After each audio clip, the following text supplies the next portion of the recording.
Hi everyone, welcome back to Football-Oranje, your home of Dutch football. I'm Michael Statham. Mike Bell is also here.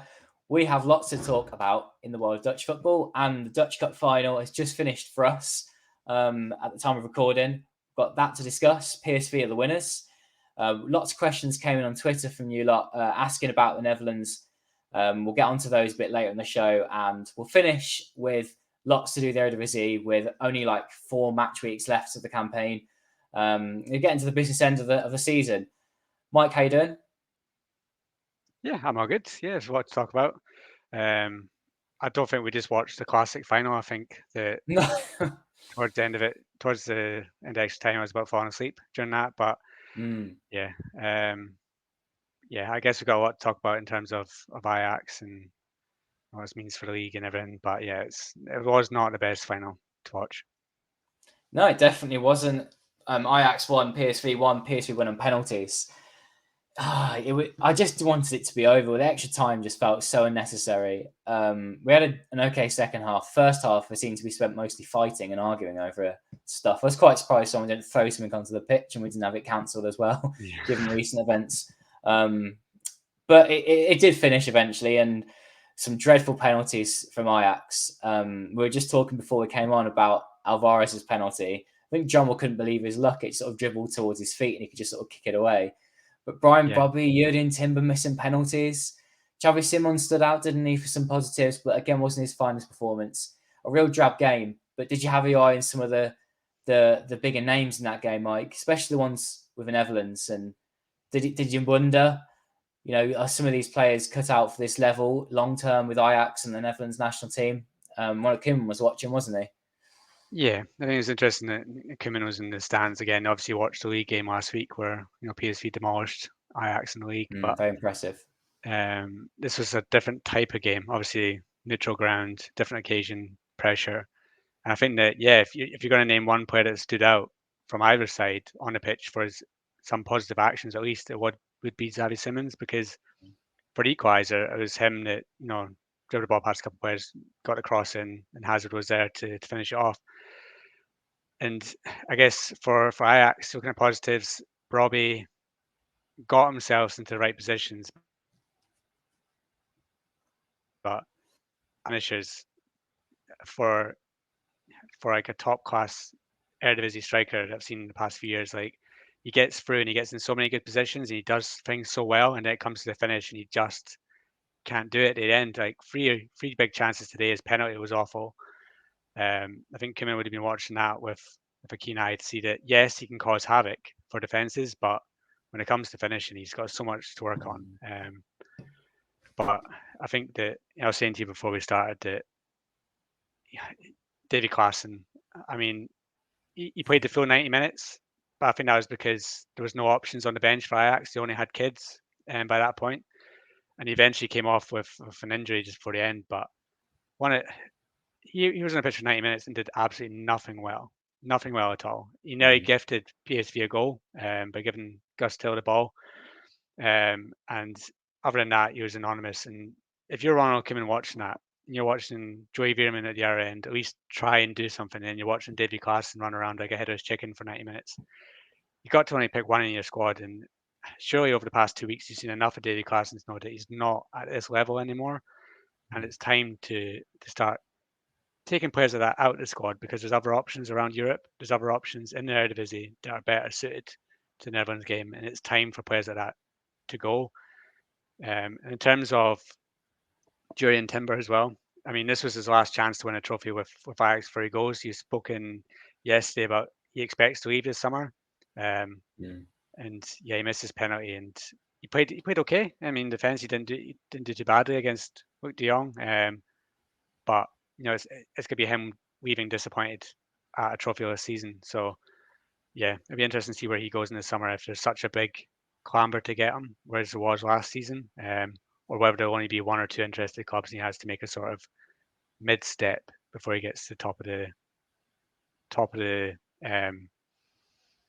I guess Champions League clubs, because I don't think this has been the season that he would expect it to have. I think he was expecting to stay another year, win the league, do well in the Champions League, grow my reputation even bigger, and it's gone the other way for him. So yeah, if I was watching the Dutch players today, Robbie did okay, Bergman did okay, Xavi Simons stand out by far. He's going to be so involved, isn't he? Koeman, hopefully we'll see that game today and go, this player can really stand out on these big occasions, and giving him more chances. With Ajax, then, they have lost to PSV for the 4th time this season out of 4. And I wouldn't say it's because of PSV being particularly good, apart from last week's 3-0 demolition. Ajax have not been good at all this season. They've gone so far backwards from what we've seen of them in their domineering last few years and in their Eredivisie. We don't need to necessarily pick apart what they might do with the managed situation over some of the, because that's relatively unknown, and someone who I think will come in anyway. But in terms of the players, who do you think will stay? Who do you think will go? And who do you think should go? Going through that first 11, how many of them are going to be there next season? Perhaps the goalkeeper, really, who's just joined. Dusan Tadic, maybe because he's just got that affiliation to the club now and he'll stay. Brian Brobby, perhaps because he's got nowhere else to go, he needs to stay, he needs to grow and get better. After that, how many of us are Ajax quality or will be pinched off?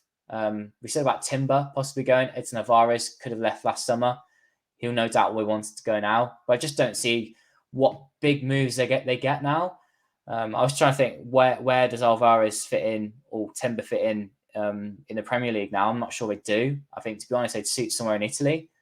Maybe they'd suit like a back 5 kind of system where because Timber, for example, has been found out physically several times again this season. And Alvarez, he's hot and cold, isn't he? Anyway, Mike, who do you think is going to be still around in Amsterdam next season? So I don't see there being a max excess of teams coming in and picking off the players. I see it being more of these players aren't good enough, we need to try and replace them, rather than a sort of big clubs are coming in to pinch these players and take them to the Premier League or Italy. I think that they've now got this new technical director who's going to come in, and the report that came out of the Telegraph yesterday basically said that he only thinks 2 or 3 of these players are actually good enough to be in the first team of Ajax. Yeah. And I think you've got to start again. I think you've got to try and get as much money as you can for any of these players and start again, because Bergwijn's not been good enough since he come back. He's very hot and cold. Berghuis has done okay this season. I think he will stay. But then you're looking at players like Owen Wijndal, who's come in, and he's probably like 3rd or 4th choice left back now because of Gerald Hato. Calvin Bassey would be there. Bassey could be another one that goes. You know, there's a Premier League bid in January for him. I mean, I don't know why Ajax didn't snap somebody's hands off to get their money back from, but they didn't.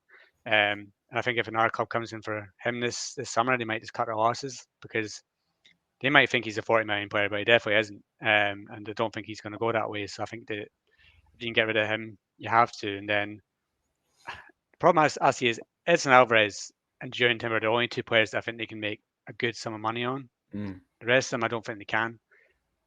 There's no one in that midfield that screams out, oh, they're going to make money. Like David Klaassen, you need to try and get rid of him, but he's probably going to stay as some sort of bit part bench player. Yeah. Kenneth Taylor's not done enough to earn a move yet, so he's still going to be around. Alvarez will go, and then you need to look at bringing in another couple of midfielders to that. Up front, as you say, Tadic, he's basically got a lifetime contract. You'll stick with Robbie, but then you need to bring in at least another winger, because they don't seem to trust Conceição to start. You need to bring in another striker, because when Robbie's not firing and Dusan Tadic is not firing, the Italian striker they've got up front, Lorenzo Luca, he's not good enough.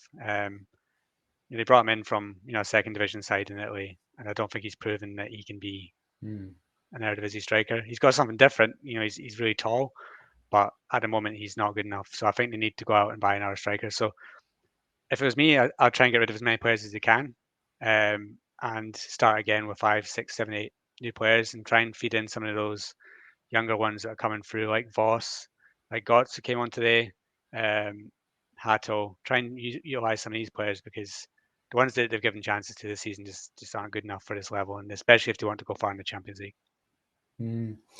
It's true, and the comments made by the new technical director. Why would you say something like, even in private, considering the Dutch Cup final is coming up? Do you think comments like that can affect a team? going into an occasion such as the Dutch Cup final? Do you think the players need to be bigger than that and prove themselves on the stage they're at? Yeah, the players should be bigger than that. They should have been fired up to say like, this is a trophy we're going to win. We're going to show that we're better than PSV, especially after last week, especially after you went to their house and they absolutely spanked you 3-0. You think they'd have something about them to say, right, come on, let's go. I guess you could, actually, the one player I've not talked about, I can't believe I missed him out. The one player that they should have had today that would have made a difference, and that's Mohamed Kudus. I mean, he's the gem. He's the one that can make them their money. He'll go in the summer. There's no way in hell he's staying. He'll make them 20 to 30 million this summer. With the interest that he's got. But yeah, in terms of the players that were on the pitch today, they should have had a bit more about them to say that they're going to try and win the occasion. And I don't think they did. I think that actually on balance of play, I think PSV were the better side. I think that I agree. roles reversed. I think Ajax were the sort of more defensive, sort of try and soak up pressure and hit them on the counter. I think that was their game plan today. Whereas Ajax are usually the more, let's dominate the ball, put them under pressure, and then PSV would be the ones that are trying to hit them on the counter. It was totally, PSV were the one you'd say were the dominant side on possession. And Ajax's chances all came through counters where Bergwijn or Brobbey were getting through. But yeah, if you're Ajax and you're watching that, this is a far cry from a couple of years ago in the football they were playing then. And Ajax fans want Edwin van der Sar to go. They want a new manager in. They want everything to be totally reshuffled. And I think it needs that. I think that Ajax are at a point where it's going backwards. And unless there's a big shake-up, you got Feyenoord and you got PSV who are improving. You got AZ Alkmaar. We'll probably touch on it later on, but the amount of kids that they've got coming through that are special talents.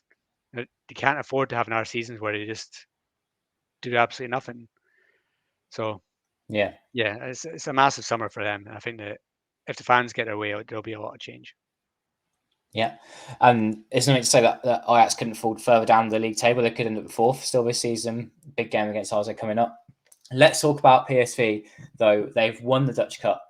Big congratulations to them. Where does that leave Ruud van Nistelrooy now, Mike, and the players? They look like they're going to hone in on second place, Champions League qualification into the qualifying rounds. But still, that's a real positive result for Van Nistelrooy. I think because Ajax didn't finish first as well, he can look upon it as like a bit of an odd campaign. Feyenoord have been unstoppable. So on the whole, quite positive for him. Same for them, though.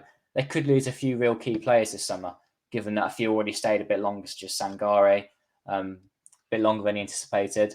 And Simons as well might go after 1 year. He might stay. They might go and kick on. I just don't see it in the world of the Eredivisie, that's all. Yeah, I mean, PSV, you're looking at in the summer, they're going to lose. Branthwaite's going to go back to Everton. He's only on loan. Silva's going to go back to Wolves. He's only on loan, even though he's not really been a key starter for them. And then, as you say, Sangare, I think he's made comments this week that he's thinking about making a transfer. He's one that could go to the Premier League as well. I think a club like yours, Aston Villa, would maybe go for somebody like a Sangare or a Kochu. You could probably do a job for them. So we'll see if he goes. If you get 25 million for him, then happy days for PSV. And then the big question mark is Xavi Simons. I think that we're all looking at him to see what he's going to do. The problem with Simons is that you need to be ambitious and you need to be able to show that you're Champions League level. And that's the job for PSV this summer, to show that we're going to bring in the right players to show you that we're serious about this. And they've got to get through the qualifiers. So they've got to get through that to get Champions League football and then keep him in there. Because if you're a big club, I say a big club, I'm not trying to be disrespectful to PSV and Ajax, but if you're a big Premier League club or if you're a big Spanish club or you're a big French club like PSG, he's a player that you look at and go, right, we could bring him in for, I don't even think he'd cost, he should be costing 40, 50, 60 million. Yeah. But he won't. He'd be 20 million at most. For PSG, he's going to be less than that. He's going to be like 10 to 12. So it's a bit of a no-brainer if he's available for that amount of money. And he's going to see that as a stepping stone to further his career, because the Eredivisie needs to keep him around. But if the Eredivisie next season depletes, Ajax don't get stronger, Feyenoord don't get stronger, Simmons is going to look at it and go, right, to take my game to the next level, I'm going to need to get a move. There's going to be people in his ear saying he needs to get a move. His agents probably.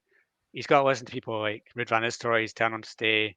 Ronald Koeman's telling him to stay. But does Ronald Koeman have the same authority that Louis van Gaal had? Louis van Gaal told, was it Jurien Timber to stay, and he listened.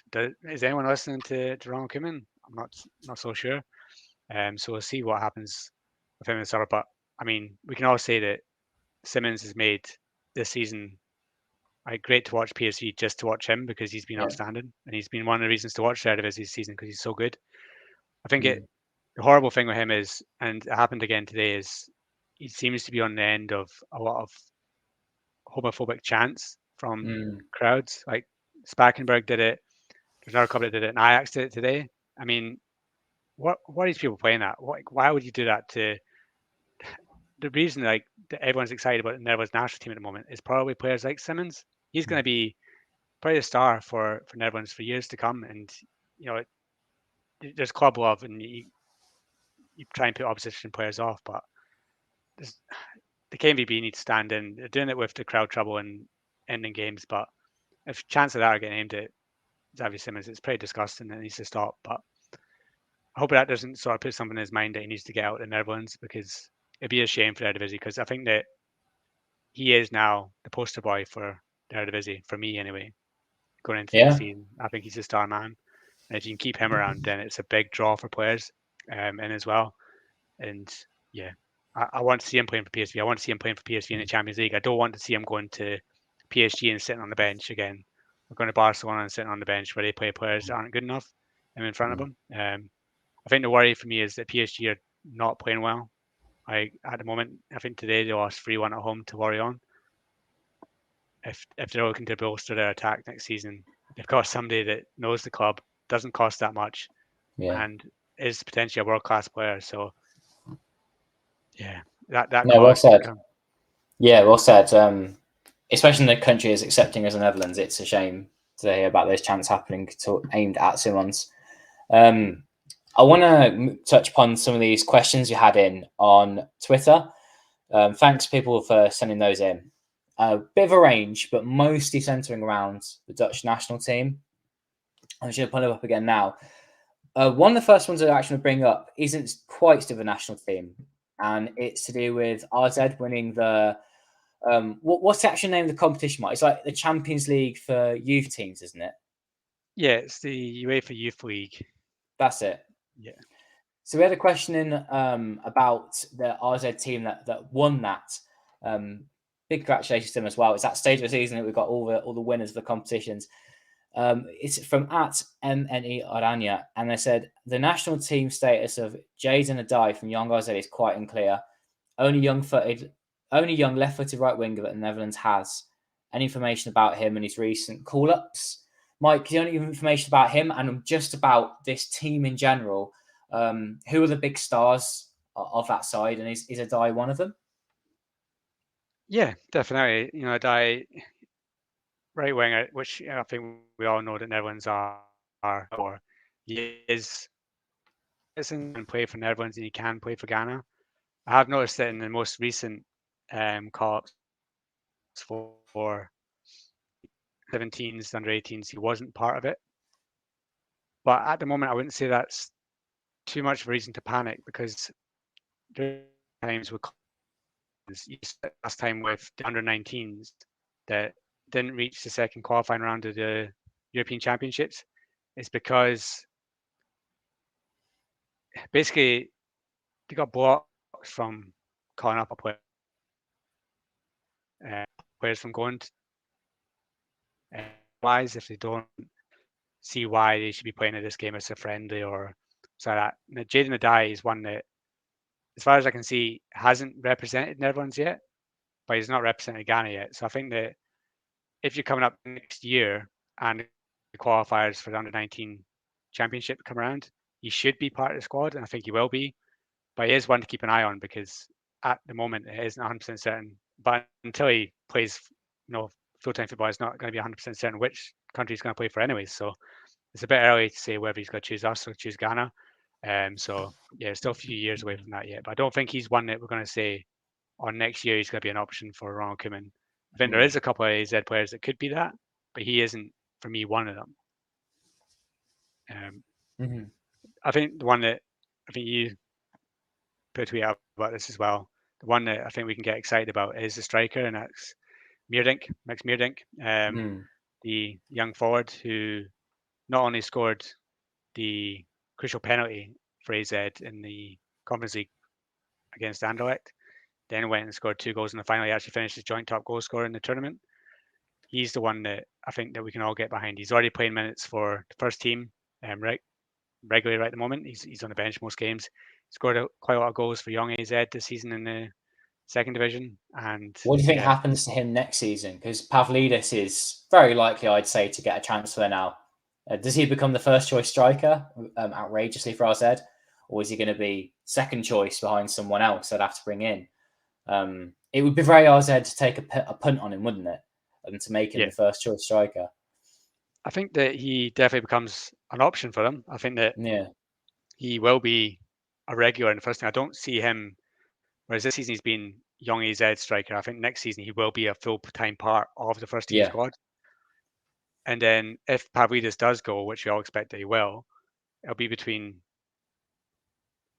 at the moment, you've got Odegaard who plays on the right wing at the moment for AZ, but when Pavlidis now usually goes for the centre, and Meerdink to start off, and then AZ might bring in another striker to sort of battle with them. But I can see Meerdink becoming, towards the end of next season, if he keeps on his trajectory, he could be, by end of next season, AZ's first choice striker. And that's exciting because that's what the Netherlands are waiting for, isn't it? Their number 9 to come through. And we're looking left, right, and centre. Who's it going to be? Who are these players coming through? And don't think he was really on our radars, not properly. And he could be one to definitely watch out for.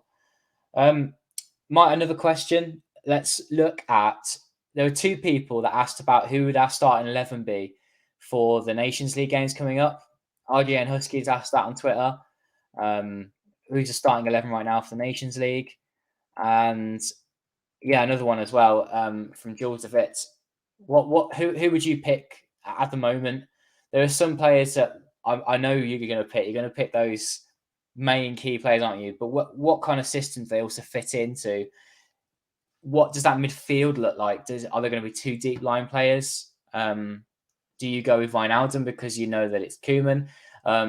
Give us your lineup that that you want to see, or maybe the one that you think Koeman will play. The one that I want to see is, I think that in goal, Justin Bijlo is back for Feyenoord. I think that's a big bonus. I think that he could be number 1 for the Nations League games. I don't think there's any other real choice. I think, got Noppert out injured at the moment, so I don't know when he's going to be back. But if you're going to pick anyone at the moment, it's going to be Bijlo for number 1. Right back, again, there's a number of choices. So I think that the obvious choice is to stick with Dumfries. Yeah. Centre backs, I think it's the same as what we had recently. I think you're going to have Van Dijk, De Ligt, left back Nathan Ake. In midfield, hopefully, fingers crossed, Frankie de Jong's back.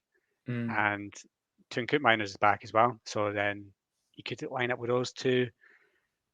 Attacking midfield, I'd put Cody Gakpo. I'd put him as a 10. Then left-hand side, I'd have Xavi Simons. Right-hand side, I'd have Daniel Malen. And then up front, Memphis Depay. And then I think that you could switch Memphis or Gakpo. So you could play Memphis as a 10, or you could play Gakpo as a 10. Interesting selection there was Daniel Malen. Can you tell us a bit more about his form recently in Germany? Yeah, well, he's exploded. I think that in recent weeks he has been used as a right winger, as a right hand forward. I got corrected on Twitter because they say he was right winger, and he apparently isn't. But he plays on the right there. And for Borussia Dortmund, I think was it 4 goals in 5 games he scored. So yeah, he's since the last internationals where I think we all would have came away saying that Daniel Malen was one of the few standouts for the Netherlands in those 2 games. Yeah. Since that form, he's now really kicked on and goals. People in Germany are starting to praise him, whereas before he was a flop. It was Daniel Malen, but he was playing on the left. But since he's switched to the right, He's not playing for the centre on the left. He's really kicked on. I've just got stats here. So in his last 6 games, he scored 6 goals. So there you go. I mean, outstanding form for Dortmund. He also has Impressive. in that time as well. So very impressive. I think you've got Gakpo, Simons, and Malin. You'd say that out of all Netherlands attackers, those 3 are the most in form. I think obviously Memphis struggling with injuries at the moment. He's still out. So yeah, those 3, Simons, Gakpo, and Malin, need to start. There's no other Yeah. options for those positions at the moment, so they need to start. But I don't know. How about yourself? Is there anyone that I've missed out? Well, it's funny you say that because there's a couple of comments also on Twitter that brings in my thoughts on this as well. So John De Vries was asked, how do we solve our number 9 problem? And at Brian, at Anya, any Brian, he said the older players, some of these players, he wants to see them go out of the team. There are players like Frimpong, Danjuma, Dellinger, Brank van der Bomen, Somerville, young talent we need in the future, to bringing him in. And the couple of names that brought my attention there were Dellinger and Branko van der Bomen because they both won the French Cup this weekend for Toulouse. That's quite big game experience they've got there. And how much longer is Koeman able to ignore Thijs Dellinger from coming in? If Tapai's got an injury, does he come off the bench? Does he get a start? Does he come into this fold at all? Someone is scoring goals in France now, not just the Netherlands. The Netherlands second tier, if you like. What kind of striker could he be to the national team? Is he that kind of different striker that they need? Bit of a poacher, but I wonder whether it's time to bring in a couple of these. We keep mentioning it, and people keep commenting it, and there's only so much ignoring of that you can do. You know, how much longer can you ignore these different players? I know the Nations League games are pretty massive, but every game seems important now for the Netherlands because of the invention of competitions as a Nations League. They aren't being like friendlies anymore. The Netherlands need a striker, so why not bring him in? Yeah, I think that I'm saying if you're Ronald Koeman and you're looking at form strikers at the minute, you don't have Memphis. He's out injured. Who knows? Like, hopefully he'll be back in time for the Nations League games. I mean, fingers crossed he will be. But you're looking at Brian Brobby today. He could have been playing for 4 or 5 hours and he wouldn't have scored a goal. You got Thijs Dellinger, who I think he's got 18 goals now this season. Scored twice in the final yesterday. The first was a lovely finish. He got through on goal and then just chipped it over the keeper. Second was, as you say, a bit of a poacher's goal. He was right place, right time, finished it well. And that's what you need for the Netherlands. You know, not every single striker has to be that. Let's all link play, come deep, Yeah, get involved, 4-3-3 total football. You need some options off the bench. One that's just going to get in the box, score the goals. That's what you need. And if you're looking at somebody who's going to do that, Delinga's probably right now the best option for it. I see a lot of people saying he's not ready yet. He needs to go to a bigger club. Koeman's going to ignore him because he's only playing in France, mid-table. But who else has he got? I mean, who else can he really put there? I mean, you say that Brobby would be a better option, but Brobby's mainly been a bench player for Ajax, who are playing terribly this season. So how is he a better option just because he plays for Ajax? Yeah, I mean, it just depends on Ronald Koeman. And the annoying thing for Delinga is that this summer also coincides with Nations League, under-21 European Championships. So you got to wait up. Now, my counterpoint to that would be Brian Brobby is also available for the under-21 championships. So why don't you send him to that and call up Delinga and have him with the national team? I've seen a lot of people saying Van Hooijdonk as well. Again, he's another different type of striker, tall striker, but I would argue he's not ready yet. I would say he's under 21s at the moment. I wouldn't bring him into the national team over Delinga at the moment. He is someone that needs to move, in my view. Yeah, he's one that needs to go to another club and show himself outside the Eredivisie, outside the Netherlands, until he becomes even an option for Netherlands. The same with somebody like Xerxes, for instance.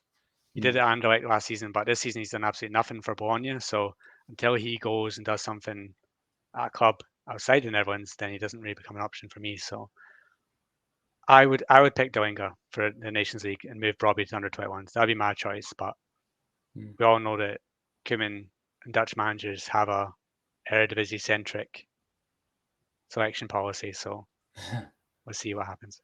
Fair comment, because it often happens, doesn't it? And David Clausen's selection is a continuation of that. Before we move on to something else, I just want to give a shout out to everyone listening. I hope you're enjoying it. Give us a like if you're enjoying it so far. Subscribe to us if you're new on our different platforms. You might be listening to this on YouTube or SoundCloud or Apple Podcasts. So yeah, just give us a like and share if you can, so you can share the love, share the Dutch Football Podcast. Anyone wants it in English going out there? And of course, leave a comment as well down below. What do you think about the national team at the moment, going into the Nations League games in June? Which players are standing out for you? Do you think Koeman's going to select a player for these games from a different league, one that we haven't really seen from him yet? Now, Mike, with the last weeks coming up of the Eredivisie campaign, we will be recording a podcast once the season has finished to talk about the different ramifications of the league positions and what have you. But coming to the end, and Feyenoord are so close to winning that league. And for the first time in 6 years, they have been excellent. They haven't had the sternest of competition in the league, but there have been 3 good teams below them that they've had to really get past. And I think they're just a level above because of Arne Slot's direction as head coach. The fans do help, of course, into help, giving them an impressive home record. But Slot has been, I know we keep talking about him whenever we seem to have a podcast and we talk about the Eredivisie, but I think this league title, huge hand goes towards him, and he could be the Eredivisie coach for season as well, head coach for season, because whilst there have been some pretty impressive ones low down the league, he has been important in what they've done this season. Oh, 100%. I think the MVP of PSV, I said Xavi Simons, but MVP of Feyenoord is 100% on the slot, and Yeah, he's the biggest asset that they have, and the one that they need to try and keep hold of this summer. I think that the biggest thing that they've got going for them is the fact that they're going to win this title and that they've got Champions League coming up. Will that convince them to stay? I think it would over. I think so. I think if it depends on Tottenham. I think if Tottenham came in from, that might maybe make him look. But if he's getting the same caliber of clubs that he was getting last summer, the Crystal Palaces, the Leeds, staying at Feyenoord to lead them in the Champions League, he's got to do that over that. But yeah, if I was a Feyenoord fan, you're going to expect Kochu's away. I mean, I think he's gone in the summer. I think the amount of clubs that are now interested in him, he's going to go. You're praying that Arne Slot stays and the board gives them the money to spend, because they're going to have Champions League money. They're going to have money from bringing in Kochu, who knows, 30 million for him. Santiago Jimenez is another one that might bring in some cash. I think he should be staying though. I think someone that needs to develop a lot more. Same category therefore as Matt Tarifa. They've got players like Bolle who will stay. Their defense have got some good players, but they're not like young players now. So I think you've got David Handkola is kind of at his ceiling there at Feyenoord. So I don't think he is going to go. So I just think if Kochu goes, then fine. I don't think they'll lose much more after that, especially if Slot stays, Champions League football. And a club the size of Feyenoord, I think they can attract their head coach to stay and someone like Jimenez to stay. It reminds me a lot of Jorgensen when he first was there. He just fell in love with the club and wants to keep staying. Yeah, I really hope so. I would say like Jimenez, he's getting a lot of interest at the moment, but I wouldn't say Jimenez is ready for, say, the Premier League. I don't think I've seen that caliber in him. That would be like, oh, he's going to be dominating, scoring 20, 30 goals in the Premier League. I don't think so. But yeah, I think Kochu will be their big one. I know Seizmanski's only on loan from Russia, so they'd have to pay a fee to bring him back, whether they want to do that or not, or go somebody else. I mean, if I was Feyenoord, I might be looking across the city at Sparta and trying to pick up Lauritsen before Really? PSV do. Well, PSV have already said they're interested, so I think if you're Feyenoord, you got to pull the Champions League, and he's only going to cost a couple of million. Why not bring him in, especially if you're going to lose Jimenez? I think that what he's doing so far with Sparta this season means that he's worth a look for an Eredivisie striker. If you got him even on the bench, then he's a strong option to bring on. Danilo Is he Champions League quality? Probably not. But I think Lauritsen's one that a lot of clubs are going to look at this summer because of what Sparta have done and what price he could come at. So, Feyenoord should deal to get Wafer from Excelsior. They could do something should and look at Lauritsen as well. And I think he would bolster attacking options going forward. But for me, next season, the way that they play football, they really need to look at the wings. I think they need to upgrade the wingers for in the summer. So I think there's a few places that need fulfilled. I think you said it right. The defense is strong, and its players that are in sort of prime and they've hit their ceiling. So I don't think they really need to look at too much there, unless Geertruida goes, which I think he's another one that could go. Then you look at a right back, but left back Hartman, no one's going to come for Hartman in the summer yet. Hanko's going to stay. Trauner's going to stay. Yeah, I think that you're looking at Cartier replacing maybe Jimenez and then maybe Geertruida as well. With Champions League money and the money they're bringing in, I think that's doable. And then if you can keep and convince Arne Slot, I think the main thing for him is that the club's not going backwards and not investing. I think that's the thing that could put him off staying. But if they give him the money to spend, show some ambition, then yeah, they're going into next season strong as well. I wouldn't be surprised if they went for someone like Jesper Karlsson, given that Slot knows him from Oz. It's a kind of move that would attract him. And yeah, they need that extra winger.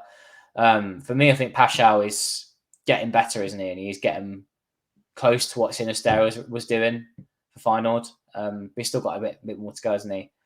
Yeah, I think an interesting one could be that if Leeds, I mean, we're talking about Premier League, but if Leeds go down, Somerville, could he become an option for somebody? Who knows?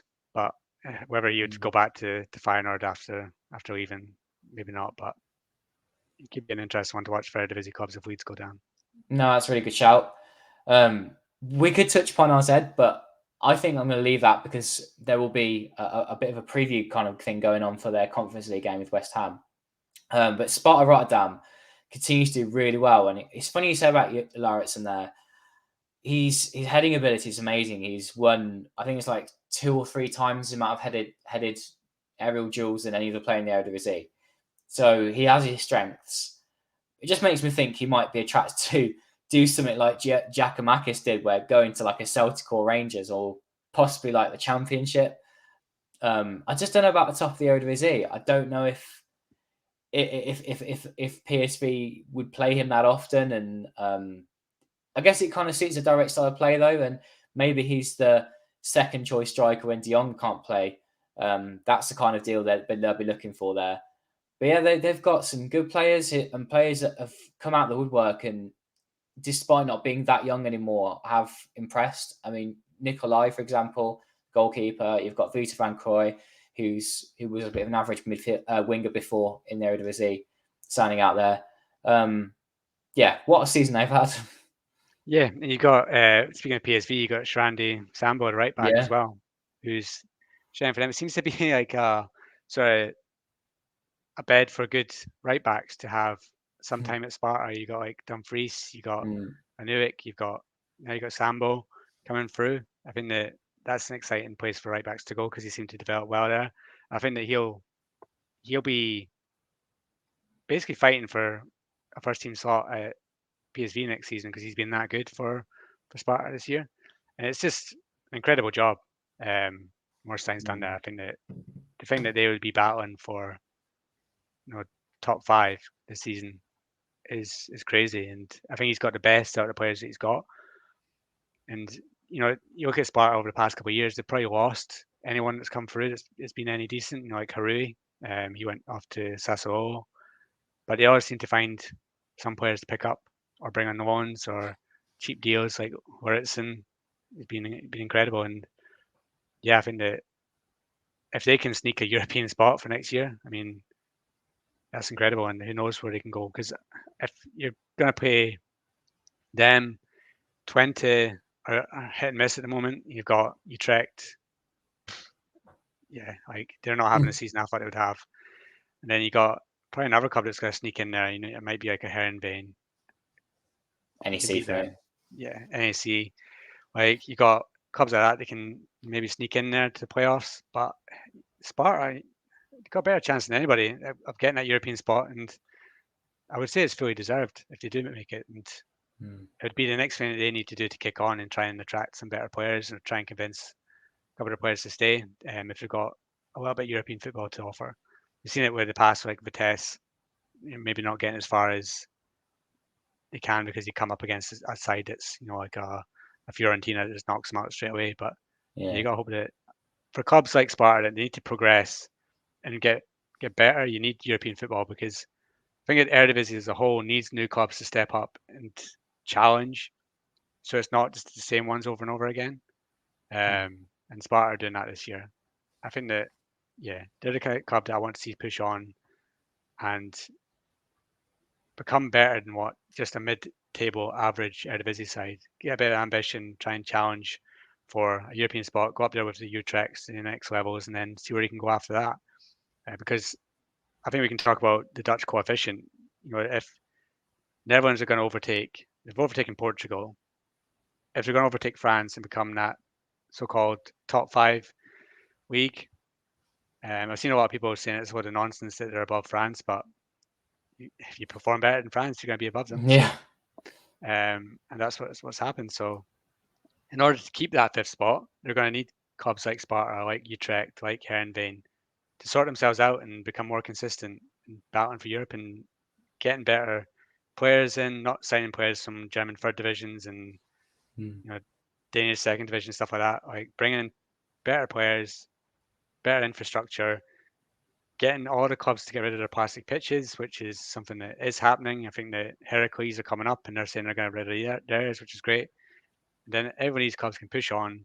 The Eredivisie gets stronger and stronger and stronger, and they can consolidate that top 5 spot is deserved, because PSG are the outlier in France. They're much better than anyone else in France on their day because they've got the money to spend. But Ajax, PSV, AZ I'd put in there, and Feyenoord, they're better than any other. Or on their day, they're better than any other team in France, in my opinion, other than PSG. So I think it's fully deserved that Netherlands takes that spot and pushes on. Well said about the coefficient, and I agree that after PSG, lots of these top Dutch sides can be better than 2nd, 3rd, 4th in France, because there's a bit of a mush, isn't there, between in most of the top half in France half time, because the quality is deeper in France, but at the top, Dutch sides are better. We just need Ajax to get better over the summer, if you're thinking it from a coefficient point of view. RZ needs to keep pushing on. Hope that Pascal Janssen continues developing as a head coach. They continue to get good players through there. Feyenoord needs to win the Champions League. PSV again will want to be pushing on to Van Nistelrooy if they can keep Simons. So there are lots of positives there. If Sparta do get European football, we'd hope that it wasn't a classic Dutch side getting knocked out in the qualifiers. They need to get into the group stage and have that season that Vitesse did, where they managed to get through the group stage even and came up against a Roma. That was a great adventure for them as a club. Fans loved that. And it was great for the coefficient. So that is important. Alternatively, if 20 qualify and they're that extra team, then they also need to get through as qualifiers this time and not get knocked out. Then again, you could say that their team that they played up against got really far in the Conference League. This is really for the Eredivisie lovers here. So we've talked about the sort of top half of the league. Let's go into the bottom part. Cambuur and Groningen are going down. Most likely 4 games to go, 12 points from safety for Cambuur. So it's kind of who's going to go for that relegation playoff spot, isn't it? It's between Excelsior, and Volendam most likely, but other sides could get involved. It's been quite an entertaining season down that end of the league. And not many standout players, to be honest, from the teams that are down there. Perhaps apart from Emmen with Ola Romani finally living at some of his potential, scoring a hat-trick against Heerenveen the other week. And he'd get a good summer move. But yeah, what a desperate season for Groningen in particular. A side that should be pushing into top half, not strengthening at all really over the summer, doing it way too late at the end of January. And it's all just, it's all unraveled, hasn't it? The decision for me to hire an assistant coach as the head coach and the situation they were in was just as nail in the coffin. It's not really his fault. The club's direction's been terrible. They need to go down and come back up like Twente did in the past, because it's an absolute shambles. Yeah, A penny for Dick O'Keefe's thoughts at the moment. I mean, he's already agreed to leave Emin for Groningen next season. Can you And he imagine did he's it. getting more money? Yeah, he'll be getting more money and he's going to a better club. But I mean, Emin more than likely to stay up this season. And yeah, he's going to be down there in the doldrums with Groningen. And yeah, there's not much to love about them this season. I think that it's been run as a shambles. I think that whoever's at the top of it, Groningen's, it's been a horrific season. They didn't, as you say, they didn't strengthen enough. Sacked coaches, didn't bring in replacements. Thought that Van der Rey would be enough. I think they thought, okay, he'll do enough of a job to keep us up because we're too big to go down, Yeah. and then we'll see next summer. And it's just not been like that. They've been atrocious. The players that they haven't stepped up. They've got enough in there to stay in the league, but they just don't have the passion. I think that their best player in the second half of the season's been Bloxdale, the young 17, 18-year-old centre back, and he got injured a couple of weeks ago and was out for the rest of the season. So I think that's them. And we've seen it before. We've seen last season we saw Heracles go down, we saw Den Haag go down, we saw PSV go down. I think Groningen arguably is probably bigger than all of them to go down. And yeah, you'd expect them to come straight back up, but Den Haag aren't coming straight back up. I think they missed out on the playoffs, and they've got Dick Advocat in charge. You've got Eredivisie quality players, and they got stuck down there. It's not an easy league to get out of. I mean, the counterbalance to that is that Heracles and PSV come straight back up, but yeah, it'd be tough for them next season. And yeah, maybe it's the best thing for them is that they get a total refresh and come back stronger. We've seen it with NEC Nijmegen, they've done it. We've seen it with Sparta Rotterdam in the past. They've gone down, come back up, got stronger. So yeah, you need to hope that they do that. But other than that, Canberra have been, yeah, they're really bad. So I think that they deserve to go down. I don't think there's any players in them you can say that have done enough to keep them from that. Falling down for me, I had them buried at the turn of the year. January, I was like, they're down. Yeah. And Wim Jonk's done an incredible job with them. Again. Yeah, so I think they'll stay up. I think that out of the three, I think it might be Excelsior that finishes bottom for it free, and then we'll see if they can survive in the playoffs. But yeah, Volendam, second half of the season have been excellent and picking up points in some games where they shouldn't. So I think if Wim Jonk can keep that up, improve them in the summer, then yeah, you've got a club with they might kick on next season, do what Go Ahead Eagles are doing this year. If they can get some quality players, and what's exciting for them is they've got Xavier Mbuyamba, the defender, is the Chelsea defender, is on loan, and I think he's been excellent in the second half of the season. So if he can go back to Chelsea, get moved to maybe a stronger club, then you're seeing another player that could be developing there that has potential to reach the national team one day. And I found a question for this podcast, Mike. The quality of the Eredivisie this time last year, I was bemoaning it a lot. I was saying that they're all falling over each other to not qualify for the European playoffs. So it was like that 8th place spot, and the team that got it in the end was Heerenveen, I think, with so few points. Has the quality of the league increased over the past year? We've seen it with the coefficient really going up this year, coming the 6th best league in Europe, potentially could even be 5th, but I doubt it this year. It'll be the year after if they were. And now we've got teams like RKC who are doing well in the league. They've pushed boundaries on what they can achieve as a club. Heerenveen have got some better players this year. NEC Nijmegen, Jasper Cillessen, the Netherlands goalkeeper in goal. I think that area of the league has got better. It's good to see that the two teams that are going down, they will be replaced by two teams that have bounced back from Eredivisie disappointment, getting relegated the previous year. So is it getting better? Are we seeing clubs take more risks, spending a little more money? Or is it maybe that more young players are coming through? What is it? So I do think that the mid-table is getting stronger because I think that you've got, say for instance, Go Ahead Eagles, who Got are some good Olympic. players, haven't they? Yeah, and they've got some really good attacking players up front. Bobby Adekanye, who people might recognise, was at Barcelona Youth Academy, he was at Liverpool's Youth Academy, Ajax's PSVs, I think he's at them all. So I mean, he's starting to show what he's made of up front for Go Ahead Eagles. He's chipping in with goals, and they're quite an exciting team to watch. and go goes. RKC have Kramer up front. He's done what he's done for years. He's scored goals in Eredivisie. I think this is one of his better years up front for them. So he's got that. Herenveen, we've got Sidney van Hooijdonk, who joint top goal scorer in the league. They lost, Amin Sarr in January, but they seem to have enough about them. Tom Hay, they've got a good defence. Milan van Nieuwijk, right back, and he's a good, strong player. So around these clubs at the table, they're improving. And as you rightly say, you've got PSV coming back in. We have some really good young players. Heracles have got some good players. And if you look at Feyenoord, who not only signed Excelsior as best player last season, they've went out and already signed PSV as best player for next season, and Thomas van den Belt. So these clubs are coming up with, PSV and Heracles are coming up with ambitions to push on and become standard Eredivisie sides. So that's two that are coming up. They're going to make it even stronger, because it's not, without disrespect, it's not a little like a side Camber. coming up, is it? Yeah, it's not a Excelsior, it's not a Camber, it's not an Elk of that, who you think, right, next season they're probably going to go down, or they're going to be in there. These two clubs coming up being like, no, we're coming to be Eredivisie clubs again. So we'll see who the third club is that comes through the playoffs, if they get there, or if it's Excelsior stays up or Emmen stays up. But yeah, I think that's two strong clubs coming up from the second division. So I think overall next season, you've got to hope that Ajax are going to go out and spend a lot of money. Feyenoord have some money to spend if they sell the players they have. PSV will be pushing with ambition. AZ Alkmaar have a big, talented bunch of youngsters coming through. Might get some money for Pavlidis.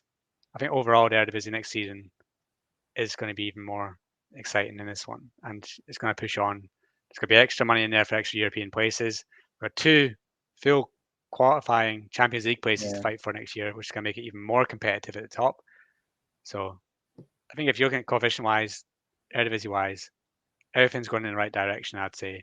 And it's down to these owners and directors to push on, get rid of all the artificial pitches, keep signing players at Eredivisie quality, and then it'll keep getting better and better. And then, yeah, who knows, 5-6 years down the line, got an even stronger Eredivisie, pushing top four. I don't think they will, but yeah, you never know. So yeah, I think it's a good time to be an Eredivisie fan. I think it is getting better. What a lovely note to finish on, Mike. Yeah, it certainly pays off when you love the Eredivisie for a good number of years, doesn't it? As someone who's not a Dutch person as well, there'll be some of the people out there too that have been following the Eredivisie maybe only a couple of years, but maybe longer, and have felt the pain of the league becoming quite poor and having to rebuild its way back up. And yeah, it's in a really good place now.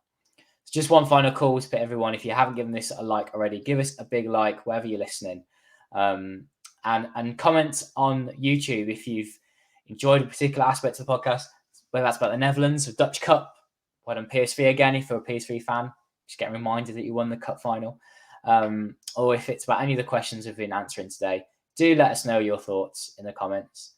But yeah, that's all from us for now.